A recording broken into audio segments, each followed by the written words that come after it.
Well, I'm cold, I'm tired, and I look like hell, but I live in New Hampshire. I'm narcoleptic, and I'm a middle-aged old hag sitting in my backyard. So if I waited for myself to be warm and attractive and perky, I'd never get this video done. So welcome back to the channel, neighbors. This is Anarchy in the 603, and you're here for another postcard from your friendly neighborhood anarchist.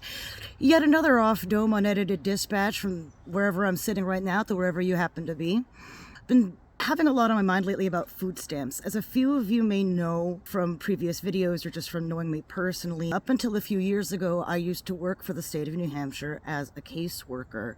I was one of the people in charge of going over people's paperwork, administering the food stamp program, SNAP, administering Medicaid, that kind of thing, helping to determine whether or not you were eligible, filing all your paperwork, that kind of thing. And so I've got a lot of, I guess you could say, insider information about food stamps, the food stamp program, the kind of folks you generally see on food stamps. And that's kind of what I wanted to talk about today.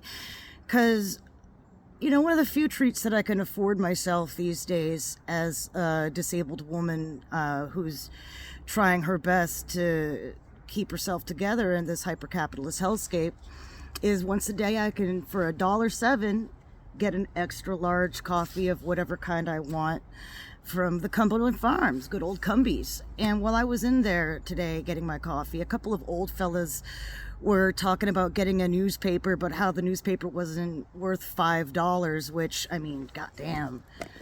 Newspaper industry is really struggling if their paper version has to sell for $5, but that's another story.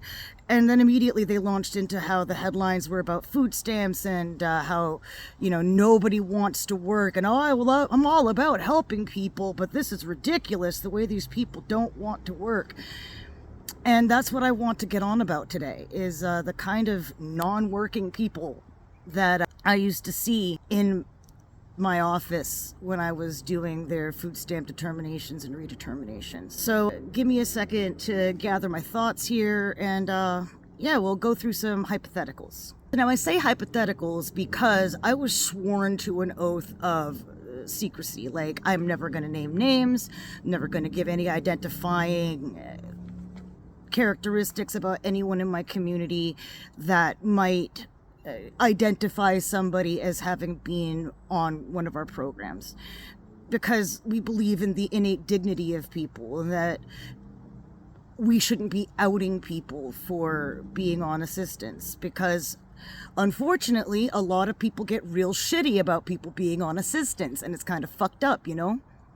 So I'm going to talk about archetypes, the kind of person, or like a sort of, yeah, like a general idea of my clients that I would see on any given redetermination day. So for instance, you know, retired grandmother with diabetes and horrible health conditions brought on by working in a factory for 22, 23 years of her life and getting cut off at that last final layoff round when she was too broken to do anything else but what her body had been broken to do all those years. And just before she gets vested into her retirement, it all gets yanked away from her because she just couldn't make the cut at that last round of layoffs. So now she's got a broken body, only maybe partially vested in her retirement. Can't afford hearing aids, so you have to speak real loud. She's trying to find work, but she can't because who's going to hire her?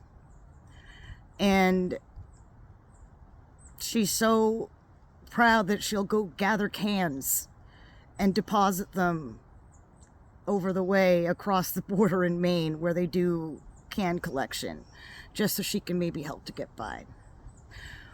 Or how about the young parent who had a husband die on them, and now they've got 4 kids to raise on her own and has no idea what she's going to do now that the main breadwinner of her family is gone?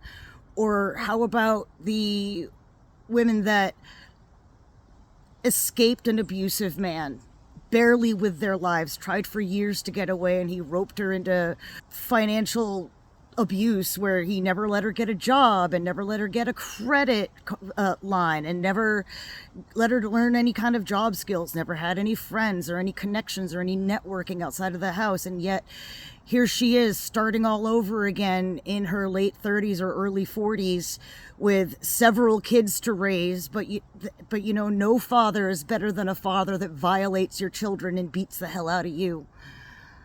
And she's got to start somewhere, doesn't she?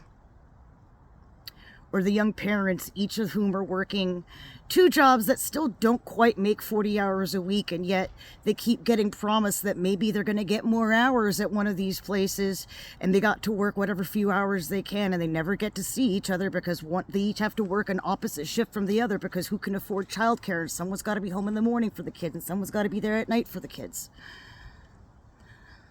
Or the people who are couch cruising and they don't have a car and they're trying to find work, but they can't find work because the bus system around here, if one actually attaches to the town that you live in, has real limited hours. And if you miss a bus, it's another hour before another one comes around. And it can be one hell of a walk from wherever you may be couch cruising or whatever patch of woods you might be tenting in to get to wherever you might find a bus stop.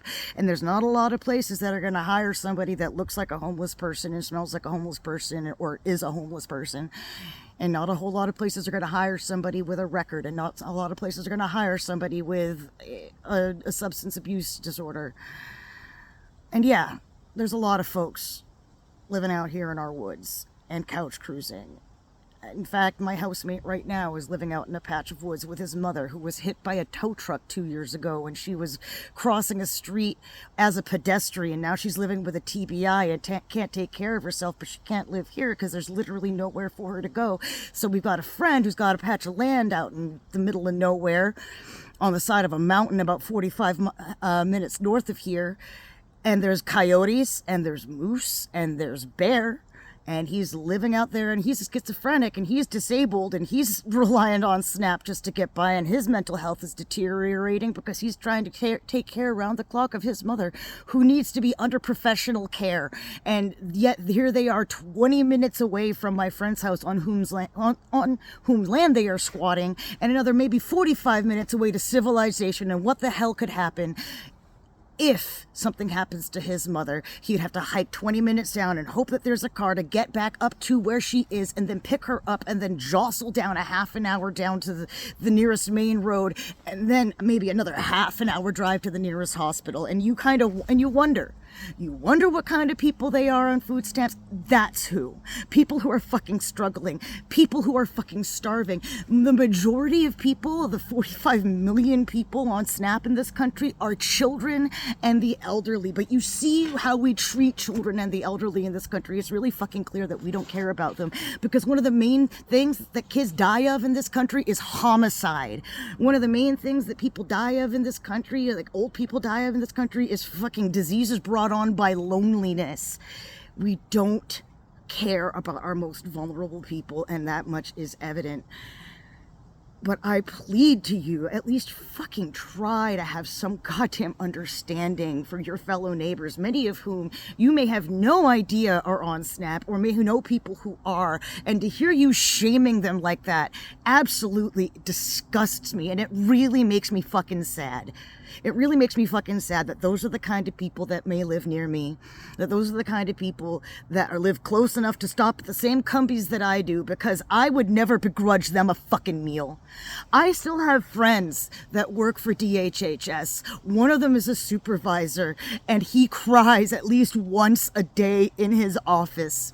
In that office, I know for a fact there is a sign. It used to hang there every fucking day from the time that I worked there, the day one when I worked there, until the fucking time that I left. And it said, someone will not go hungry tomorrow because of the work that you did today. And God damn it, I lived by those words.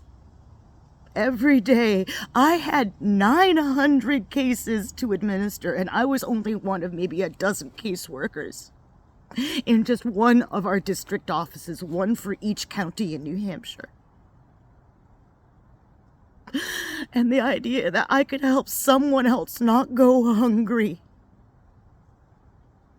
because of the work that I did